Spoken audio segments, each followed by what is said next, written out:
こんにちは。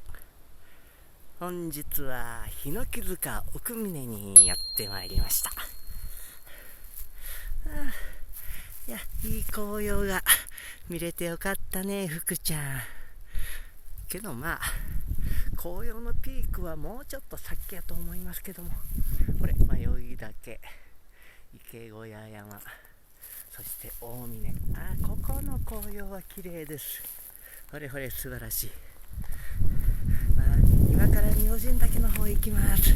もうちょっと頑張ってきます。頑張ろうね、福ちゃん。おう。はい、では行ってきます。